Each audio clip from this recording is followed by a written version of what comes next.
shooting ourselves in the foot. We're shooting ourselves in the arm. I mean, we keep doing these things, and so the rest of the world says, well, what are we going to do now? And so they drive themselves together. We're driving the Russians to the Chinese and vice versa. We're driving the Iranians into the arms of the Russians and the Chinese. All these people are saying, well, what are we going to do? We don't have any choice. Right. So they're trying to find, and they are finding ways to get around the U.S. dollar, the U.S. banking system, and the U.S. It's not good for us. This is not good. No, no, no. I'm glad that you bring that up because it leads very well to my next question. Now, last time that you were here and you spoke with us, not here, but we spoke, was back in June. And at that time, you were very bullish on Russia and arguably, you know, Russian assets. They've cheapened with the ruble's decline. So do you see this as an opportunity?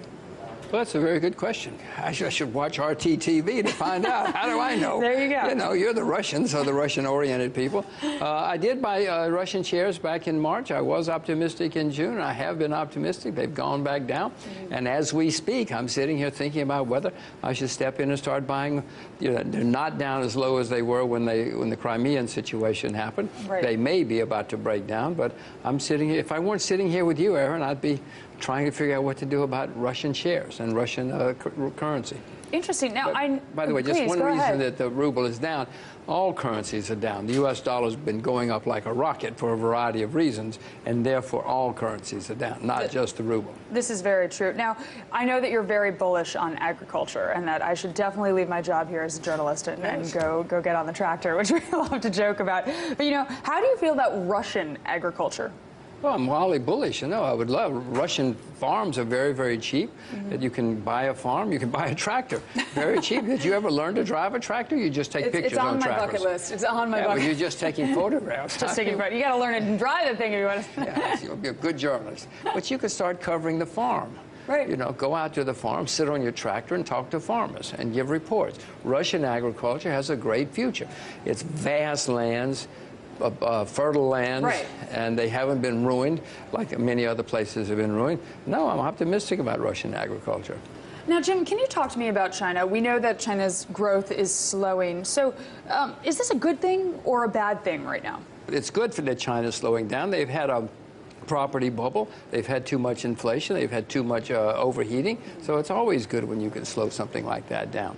Now, people who are suffering don't think it's good. Right. But in the big picture, it's good for all of us. On the subject of China, what do you think about Alibaba? What's your take on that?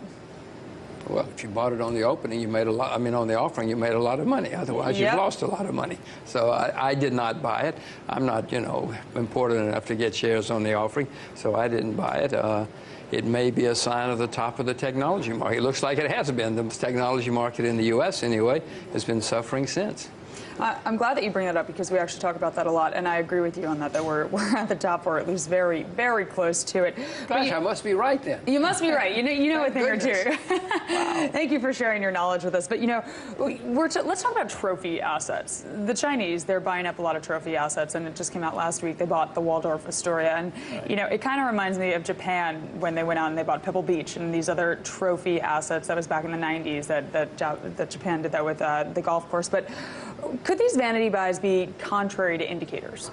Oh, they very well could be, and that's a good insight on your part. I had the same thought when I saw it. I mean, staggering, staggering what they paid for the Waldorf Astoria. 2 billion close to it, or something like that. $1.9 billion. I mean, it's unbelievable. They'll never make any money out of it. Something went to his head. It was a guy who did it, and it may be the downfall of that kid and that insurance company. I cannot see how anybody can rationalize what he did.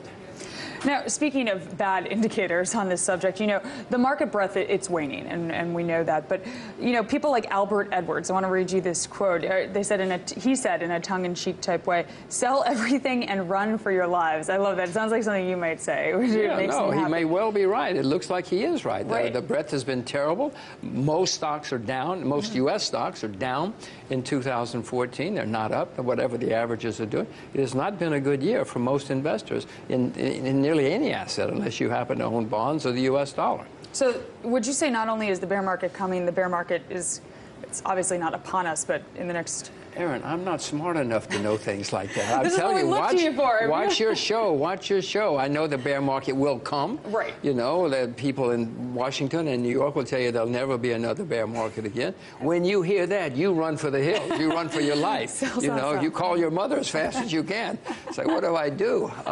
No, you get out as fast as you can, because there's going to be a bear market. The next bear market, Aaron, is going to be much worse than the last one, because the debt has gone through the roof. Debt worldwide, including the U.S., is skyrocketed, and we're all going to have to pay a terrible price for all this money printing and all this debt. Yes. Now, like you mentioned, you know, stocks, they've dropped 15 to 20%, and, you know, this, the Fed would be back to QE in a heartbeat if this were the case, you know, if they drop 20 to 15%, 15 to 20%. But what about the real economy here? That's what I kind of want to focus on and ask you about.